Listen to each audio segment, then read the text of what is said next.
Thyroid হলো অন্তঃক্ষরা গ্রন্থি। এই গ্রন্থি দেহে প্রায় সকল বিপাকীয় প্রক্রিয়াকে প্রভাবিত করে থাকে। এটি দেখতে প্রজাপতির আকারে, গলার মাঝখানে আবৃত। এই গ্রন্থি যখন বেশি পরিমাণে হরমোন তৈরি করে, এই অবস্থাকে হাইপারথাইরয়েডিজম বলা হয়। আবার থাইরয়েড গ্রন্থি যখন কম হরমোন উৎপাদন করে, তখন একে হাইপোথাইরয়েডিজম বলা হয়।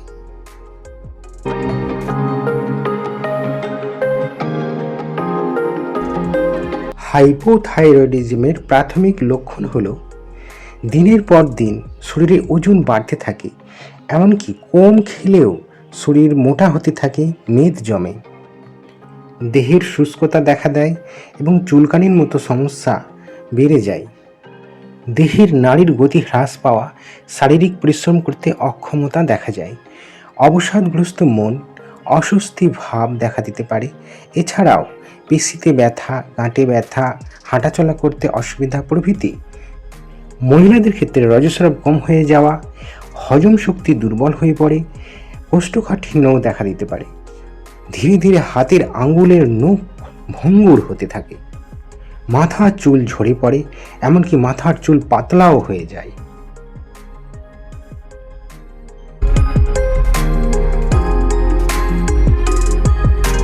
হাইপারথাইরয়েডিজমের প্রাথমিক লক্ষণ হল শরীরের ওজন কমে যাওয়া, শরীর শুকিয়ে যায়, ভয়ঙ্কর দুর্বলতাও দেখা দেয়, গরম সহ্য করতে পারে না, হৃদস্পন্দন বেড়ে যায়, সব সময় দুশ্চিন্তা, খিটখিটে ভাব, মেজাজের পরিবর্তন, স্মৃতিশক্তি হ্রাস পাওয়া, নিদ্রাহীনতা প্রভৃতি। অবস্থার পরিবর্তনে খুব বড় আকারে থাইরয়েডের জন্য গলা ফুলেও যায়। রক্ত টেস্টে ধরা পড়লে অবশ্যই চিকিৎসকের পরামর্শে এই রোগ থেকে মুক্তি পাওয়া যায়। ফ্রেন্ড, এই ভিডিও যদি ভালো লাগে লাইক দেবেন, আরও ভিডিও দেখতে চ্যানেলটি সাবস্ক্রাইব করবেন।